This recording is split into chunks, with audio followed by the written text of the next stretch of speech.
तो आइए आज हम देखते हैं ट्रांजिशन एलिमेंट्स के केस में इलेक्ट्रॉनिक कॉन्फ़िगरेशन कैसे लिखा जाता है। Electronic configuration of transition elements. तो हम लोगों ने ट्रांजिशन सीरीज देख लिया था और उसमें से हम जो पहली हमारी ट्रांजिशन सीरीज है that mean first transition series इसको हम आगे लेकर चलेंगे अभी। और अगर हमने फर्स्ट ट्रांजिशन सीरीज़ को अच्छे से समझ लिया तो बाकी की सीरीज़ समझना काफ़ी आसान हो जाता है। तो सबसे पहले आइए हम देखते हैं फर्स्ट ट्रांजिशन सीरीज़ में कौन कौन से एलिमेंट्स आते हैं। और हमें पता है कि फर्स्ट ट्रांजिशन सीरीज़ में जो एलिमेंट्स हैं वो स्कैंडियम 21 से लेकर के कहाँ तक है 30 जिंक तक, यहाँ तक के जो एलिमेंट्स होते हैं वो फर्स्ट ट्रांजिशन सीरीज़ में आते हैं। तो सबसे पहले हम इनका कॉन्फ़िगरेशन लिखते हैं। Scandium, titanium, vanadium, chromium, manganese, iron, cobalt, निकल, कॉपर एंड देन जिंक। ठीक है, तो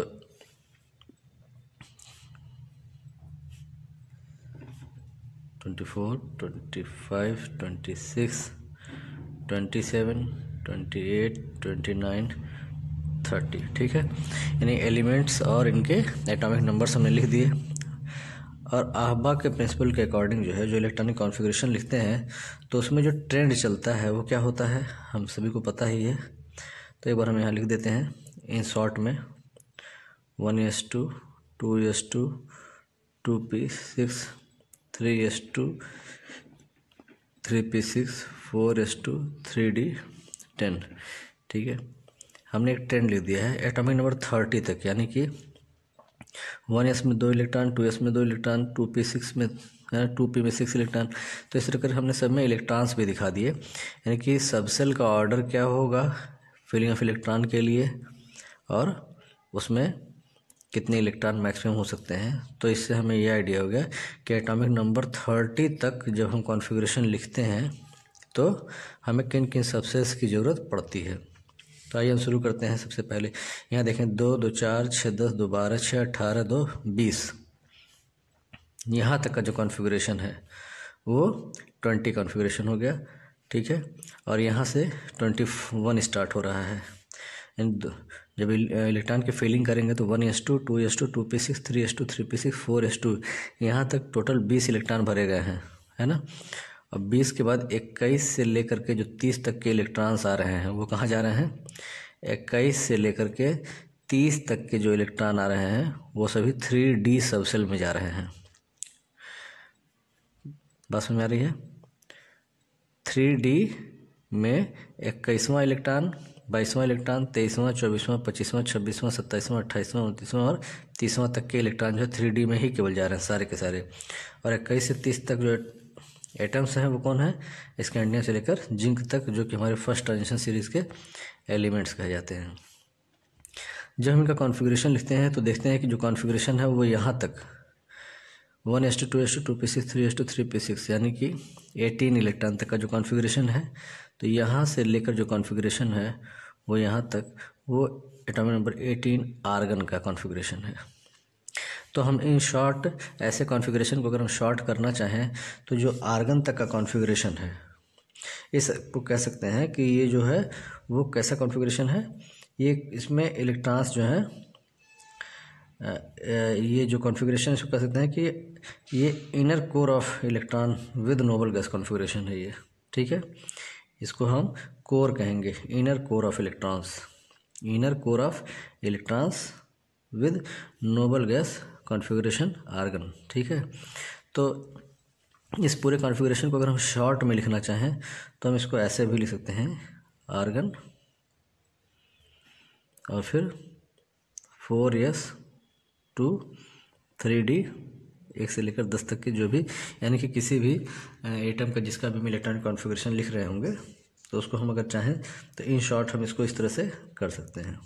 ठीक है, तो यानी हमें कुल मिलाकर के जो कॉन्फ़िगरेशन की ज़रूरत पड़ती है वो यही 4s और 3d, इसी को हम ट्रांजिशन एलिमेंट्स के केस में हमारा जो वैलेंस इलेक्ट्रॉन होता है, वैलेंस इलेक्ट्रॉन वो यानी आउटर सेल और आउटर सेल के पिछले सेल आउटर सेल के पिछले सेल को क्या कहते हैं, लास्ट वीडियो में हमने डिस्कस किया था, पेनल्टीमेट सेल। ठीक है, आउटर सेल और पेनल्टीमेट सेल दो सेल होते हैं जो इनकम्प्लीट होते हैं in case of transition elements या डी ब्लॉक एलिमेंट्स, है ना। डी ब्लॉक एलिमेंट्स के केस में दो सेल इनकम्प्लीट होते हैं, आउटर सेल और पेनल्टीमेट सेल।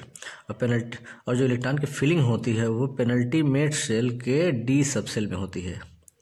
जो इलेक्ट्रॉन्स की फिलिंग होती है in case of D block elements वह पेनल्टीमेट सेल के डी सब सेल में होती है। ठीक है, तो जो वैलेंस इलेक्ट्रॉन होता है वो 4s यानी आउटर सेल और पेनल्टीमेट सेल के डी सब सेल के इलेक्ट्रॉन को मिला करके हम कहते हैं वैलेंस इलेक्ट्रॉन, क्योंकि केमिकल बॉन्डिंग में यही दोनों सब सेल के इलेक्ट्रॉन जो होते हैं वो पार्टिसिपेट करते हैं। ठीक है, तो हम इसको कह सकते हैं, तो हम अगर कॉन्फ़िगरेशन लिखना चाहें स्कैंडियम के लिए तो हम इन शॉर्ट लिख सकते हैं कि ये आर्गन का कॉन्फ़िगरेशन हो गया, और आर्गन के कॉन्फ़िगरेशन के बाद क्या हो जाएगा 4s2 3d1। ठीक है, फिर यहाँ पर आर्गन का कॉन्फ़िगरेशन पहले होगा और फिर आ जाएगा 4s2 3d2। ठीक है, यानी कि हमारे पास जब कॉन्फ़िगरेशन लिखते हैं तो अगर हम प्रॉब्लम सॉल्विंग अप्रोच की बात करें तो हमें इस पूरे कॉन्फ़िगरेशन की ज़रूरत नहीं पड़ती है, क्योंकि हमने बताया ना कि ये इनर कोर इलेक्ट्रॉन्स हैं, ये सब नोबल गैस कॉन्फ़िगरेशन है ये, और है ना। तो ये जो कॉन्फ़िगरेशन है ये केमिकल बॉन्डिंग में पार्टिसिपेट नहीं करता है, इसीलिए तो इसको इनर कोर कहा जाता है। केमिकल बॉन्डिंग में ये पार्टिसिपेट नहीं करते हैं, तो इनको जो है लिख करके कॉन्फ़िगरेशन को लंबा करने की बहुत ज़रूरत नहीं है। तो हम केवल वैलेंस इलेक्ट्रॉन्स को शो करते हैं, 4s और 3d को दिखाते हैं। ठीक है, तो 3d ट्रांजिशन सीरीज़ में जो वैलेंस इलेक्ट्रॉन का जो कॉन्फ़िगरेशन होगा वो क्या होगा 4s और 3d को लेकर के होगा। वैसे हम यहाँ लिख सकते हैं आर्गन के लिए 4s2 3d3। क्रोमियम के लिए जो एक्सपेक्टेड कॉन्फ़िगरेशन है, क्रोमियम का जो एक्सपेक्टेड कॉन्फ़िगरेशन है वो है क्या 4s2 3d4, बट ऐसा होता नहीं है। एक्चुअल में पाया गया कि क्रोमियम का जो कॉन्फ़िगरेशन है वो क्या होता है, दिस वन 4s1 3d5 होता है। ठीक है, क्यों होता है वो भी हम आगे डिस्कस करते हैं। मैंगनीज का कॉन्फ़िगरेशन 4s2 3d5, आयरन का कॉन्फ़िगरेशन 4s2 3d6, कोबाल्ट का कॉन्फ़िगरेशन 4s2 3d7, निकिल का कॉन्फ़िगरेशन 4s2 3d8, कॉपर का कॉन्फ़िगरेशन 4s2 3d9। ये इसका एक्सपेक्टेड कॉन्फ़िगरेशन है, बट ऐसा होता नहीं है। जो इसका एक्चुअल कॉन्फ़िगरेशन है वो क्या है, दिस वन।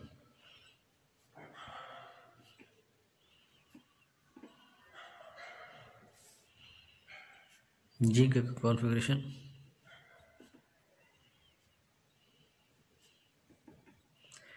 तो ये हमने देखा कि सभी जो ट्रांजिशन एलिमेंट्स हैं या डी ब्लॉक के एलिमेंट्स हैं फर्स्ट ट्रांजिशन सीरीज़ के स्कैंडियम से जिंक तक के, उनके कॉन्फ़िगरेशंस हमने देखे, और हमने देखा कि दो एटम्स हैं क्रोमियम और कॉपर जो आहबा के रूल को फॉलो नहीं करते हैं, वो कुछ एक्सेप्शनल बिहेवियर शो करते हैं। यानी कि आउटर सेल से एक इलेक्ट्रॉन चला जा रहा है कहाँ पे, 3d में।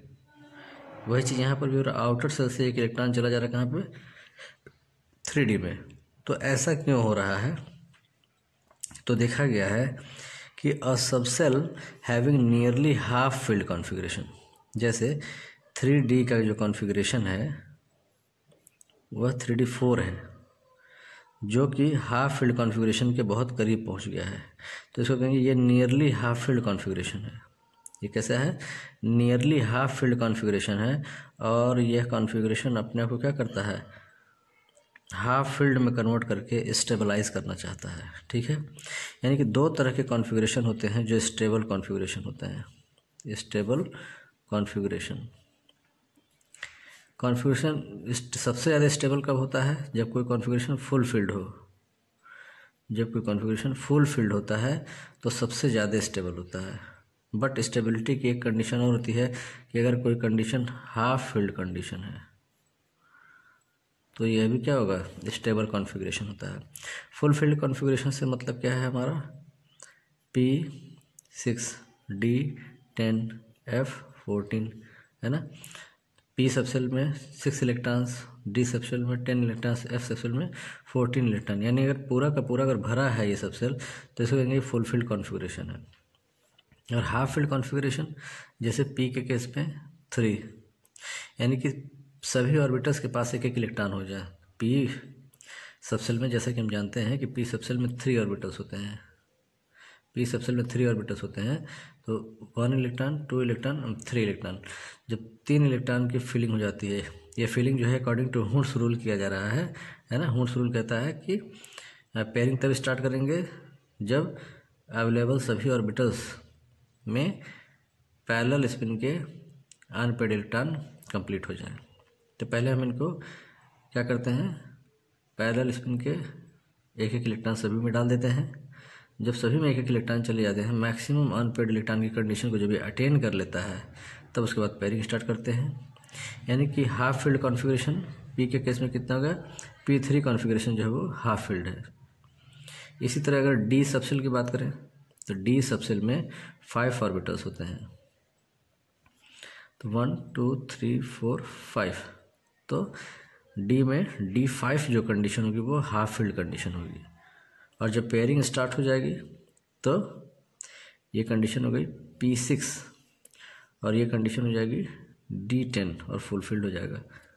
तो 2 कॉन्फ़िगरेशन होते हैं जो स्टेबिलिटी को शो करते हैं, हाफ फील्ड हो या फिर फुल फील्ड हो। इसी तरह F में अगर F7 हो जाएगा तो हाफ फील्ड कॉन्फ़िगरेशन हो जाएगा। तो यहाँ हम देख रहे हैं कि जो क्रोमियम का कॉन्फ़िगरेशन है, वैलेंस सेल का कॉन्फ़िगरेशन या वैलेंस इलेक्ट्रॉन्स का जो कॉन्फ़िगरेशन है वो क्या है, यहाँ पर 3D4 है, जो कि हाफ फील्ड के बहुत करीब है। तो इसको कहेंगे ये नियरली हाफ फील्ड कॉन्फ़िगरेशन है और ये अपने आप को एग्जैक्टली हाफ फील्ड कॉन्फ़िगरेशन में कन्वर्ट करना चाहता है। ठीक है, तो कह सकते हैं a subshell having nearly half filled configuration tends to acquire exactly half filled configuration to attain extra stability. यानी कि ये क्या करते हैं, एक्स्ट्रा स्टेबिलिटी के लिए ऐसा किया इसने, एक्स्ट्रा स्टेबिलिटी के लिए,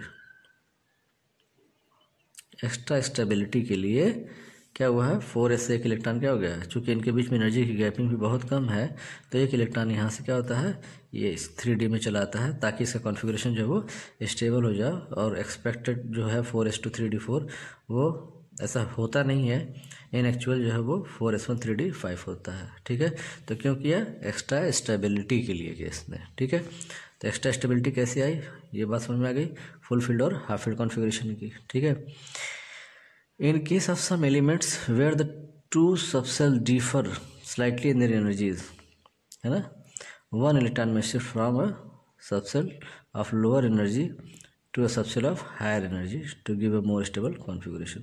ठीक, तो जो extra stability of half field and full field configuration, इसके पीछे क्या रीज़न है, आखिर ऐसा क्यों होता है कि जो हाफ फील्ड या फुल फील्ड कॉन्फ़िगरेशन होता है वो ज़्यादा स्टेबल होता है।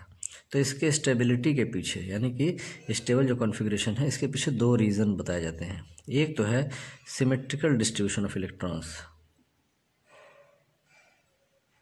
Symmetrical distribution of electrons. ठीक है, तो इलेक्ट्रॉन जो है वो सिमेट्रिकली डिस्ट्रीब्यूट किए गए, एक एक इलेक्ट्रॉन सब में डाले गए। और उसके बाद से जो सेकंड है वो है एक्सचेंज एनर्जी, एक्सचेंज एनर्जी। ये 2 रीजंस होते हैं। ठीक है, तो the expected configuration of copper, से फॉर एग्जांपल अगर हम कॉपर को ले तो क्या देखते हैं, the expected configuration of copper is this one 4s2 3d9 और in this configuration the distribution of electrons in 3d orbitals is not symmetrical। यानी D9 केस अगर हो जाएगा तो D9 केस मीन्स कैसा हो जाएगा, इस ये सभी पेयर होंगे, ये अनपेयर्ड सा बच जाएगा। तो कहेंगे कि ये जो कॉन्फ़िगरेशन है वो डिस्ट्रीब्यूशन ऑफ इलेक्ट्रॉन जो इसमें 3D ऑर्बिटल्स में सिमेट्रिकल नहीं है, अनसिमेट्रिकल है। और उसके बाद जो है एक दूसरा जो है एक्सचेंज एनर्जी का कॉन्सेप्ट, ठीक है। एक्सचेंज एनर्जी मीन्स अगर इलेक्ट्रॉन्स, सपोज दैट हम पी का एग्जांपल लेते हैं, छोटा एग्जांपल लिख लेते हैं कि एक्सचेंज एनर्जी का मतलब क्या हुआ। किससे फॉर एग्जांपल जैसे मान लीजिए 2 इलेक्ट्रॉन्स हैं केवल, तो ये अपनी पोजीशन को एक्सचेंज करते रहेंगे। एक्सचेंज के फिनोमेनन में जो एनर्जी रिलीज होती है that is called exchange energy, ठीक है। और अगर 3 इलेक्ट्रॉन हैं तो ये भी क्या होगा, ये भी आपस में पोजीशन का एक्सचेंज करेंगे, ये इसके साथ पोजीशन का एक्सचेंज करेगा। तो नंबर ऑफ एक्सचेंजेस क्या हो रहे हैं, यानी पैरेलल स्पिन के अनपेयर्ड इलेक्ट्रॉन अगर मौजूद हैं तो क्या करेंगे, ये पैरेलल स्पिन के इलेक्ट्रॉन्स आपस में अपनी पोजीशन को एक्सचेंज करते रहते हैं। और एक्सचेंज करने से क्या होता है, एनर्जी रिलीज होती है। That energy is also responsible for extra stability of element. तो अगर कोई कॉन्फ़िगरेशन हाफ फील्ड होगा तो नंबर ऑफ एक्सचेंजेस भी क्या होंगे, मैक्सिमम होंगे। जैसे अगर ये हाफ फील्ड नहीं है तो एक्सचेंज कितना होगा, केवल एक ही एक्सचेंज होगा। लेकिन अगर 3 इलेक्ट्रॉन्स हैं तो मैक्सिमम एक्सचेंज यहाँ पर पॉसिबल हो गया, ठीक है। इसी तरह अगर ये फुल फील्ड कॉन्फ़िगरेशन हो जाए तो इन इलेक्ट्रॉन्स की वजह से भी क्या होगा, एक्सचेंज होगा और एनर्जी रिलीज होगी, डबल हो गया। तो जितने ही ज़्यादा इलेक्ट्रॉन्स होंगे विद पैरेलल स्पिन उतना ही ज़्यादा एक्सचेंज एनर्जी रिलीज होगा। तो 2 कंडीशन में होगा, या तो हाफ फील्ड हो या फिर फुल फील्ड हो। तो इसीलिए जो हाफ फील्ड और फुल फील्ड कॉन्फ़िगरेशन होता है वो एक्स्ट्रा स्टेबल कॉन्फ़िगरेशन कहा जाता है, ठीक है। तो क्रोमियम और कॉपर के केस में ऐसा ही कुछ होता है।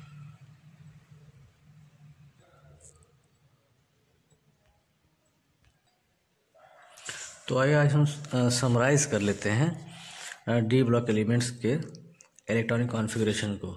इस बात को याद रखिए कि अगर हम इलेक्ट्रॉनिक कॉन्फ़िगरेशन पर कमांड कर लेते हैं तो हमारी बहुत सारी प्रॉब्लम्स जो है सॉल्व हो जाती हैं।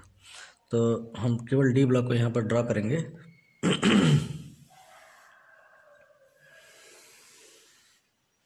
ठीक है,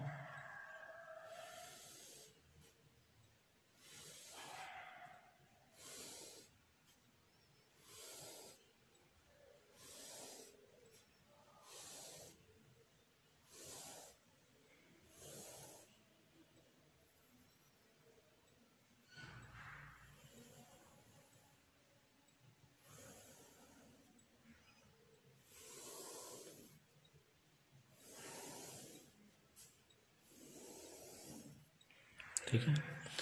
तो सपोज दैट ये जो है पीरियड की बात करें, ये है 4th पीरियड,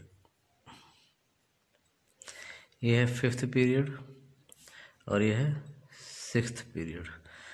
4th जो पीरियड है वो फर्स्ट ट्रांजिशन सीरीज है, फर्स्ट ट्रांजिशन सीरीज, जिसको हम क्या बोलते हैं, 3D सीरीज कहते हैं।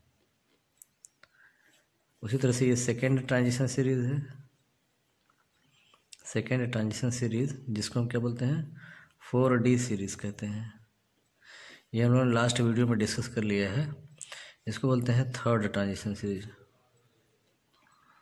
इसको हम शॉर्ट में कह सकते हैं 5D सीरीज, ठीक है। तो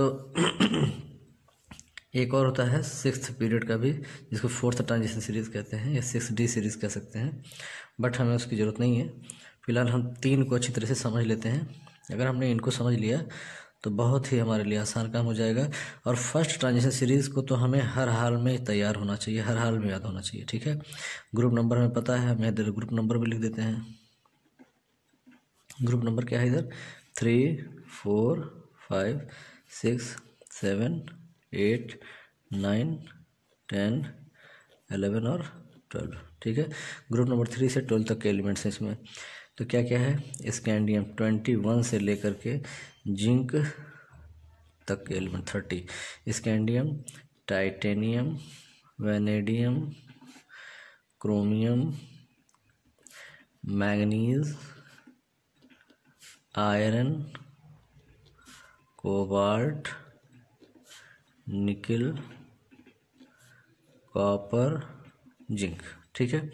दो कॉन्फ़िगरेशन, यानी कि हमने यहाँ पर हम केवल आउटर कॉन्फ़िगरेशन है लिखेंगे 4s2 3d1।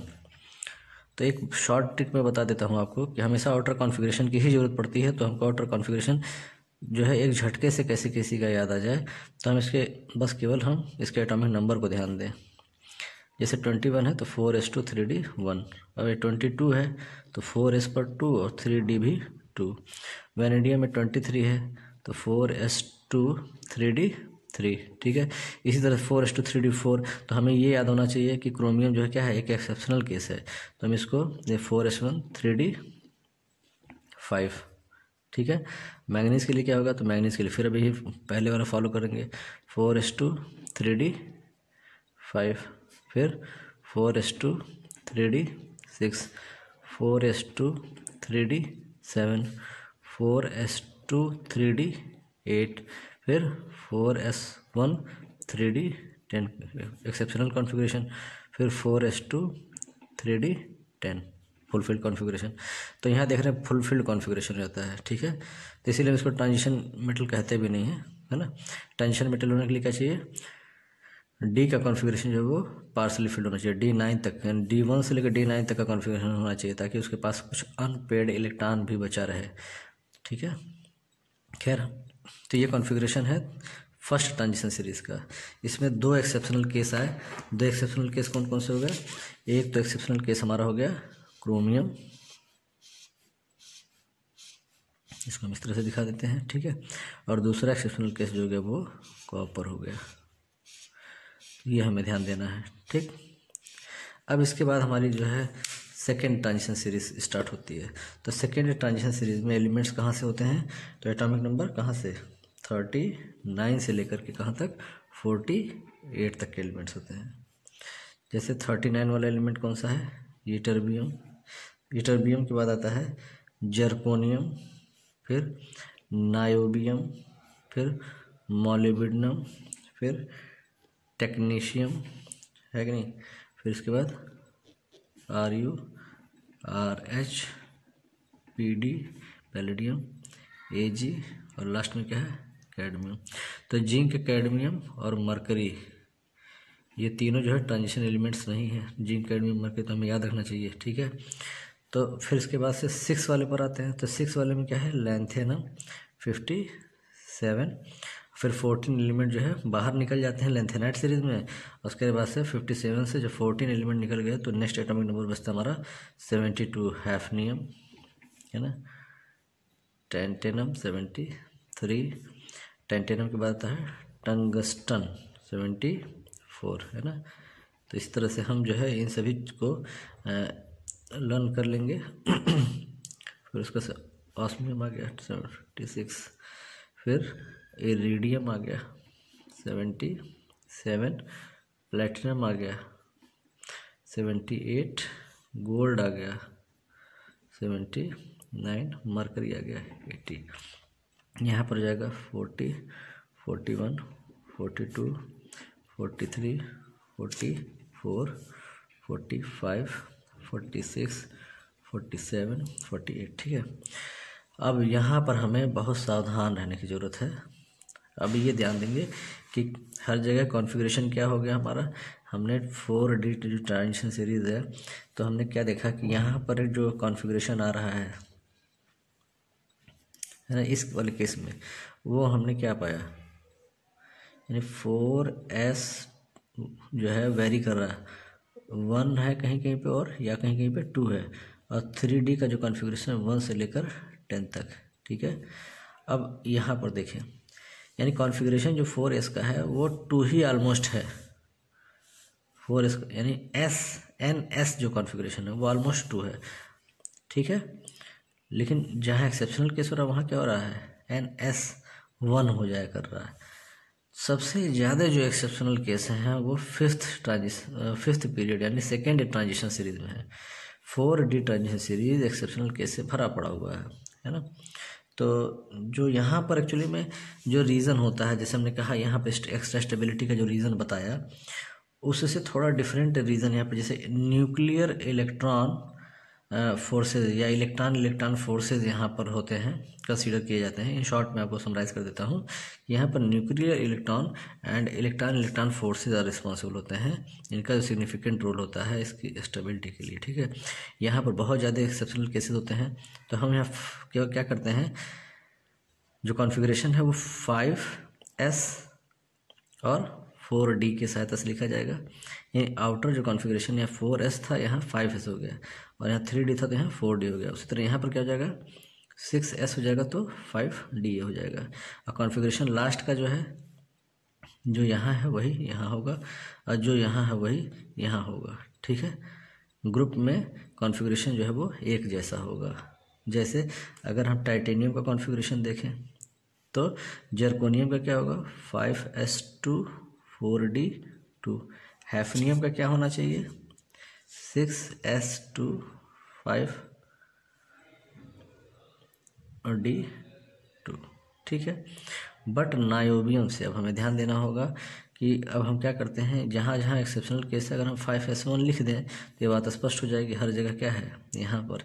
इस केस में सभी जगहों पे जो है 5s1 ही है, 5s1 5s1 5s1 5s1 5s1 5s1, ठीक है। हाँ, अब हमें ध्यान देना है कि यही एक सीरीज़ है 4D सीरीज़, जहाँ पर कॉन्फ़िगरेशन जो है वो हो जाता है 5s का जो कॉन्फ़िगरेशन है वो 0 से लेकर 2 तक वेरी करता है।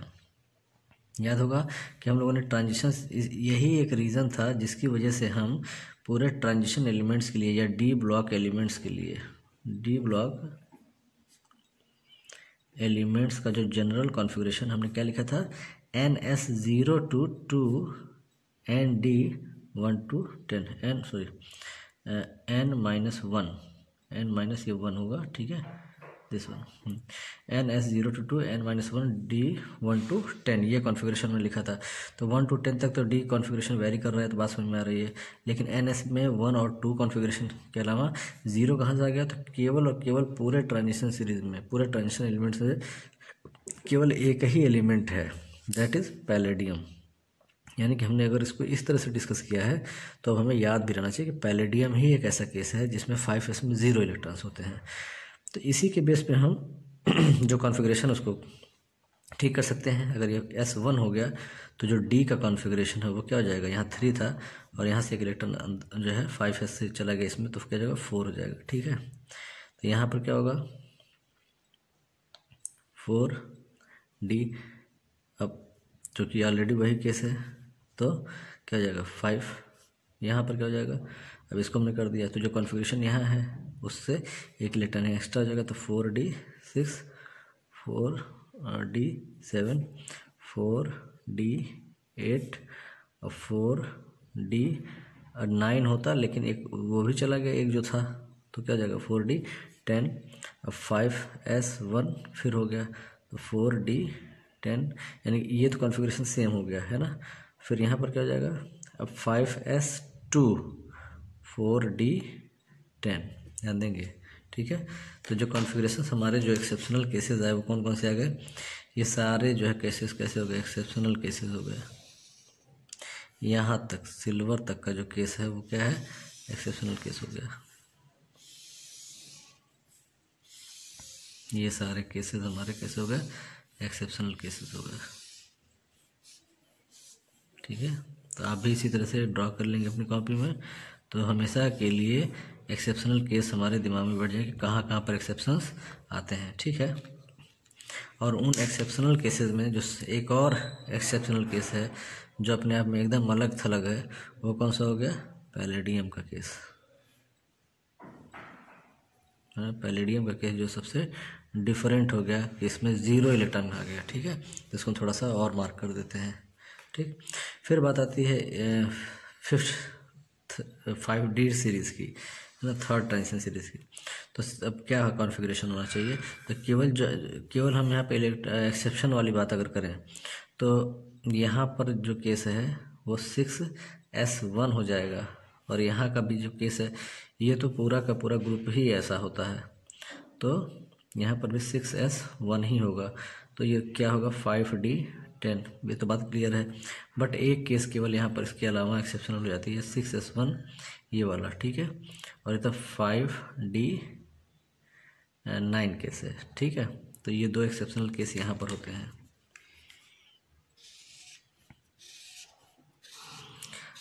अब हमसे कोई कहे कॉन्फ़िगरेशन लिखने के लिए, तो हमारे लिए बड़ा ही आसान हो जाएगा, है ना।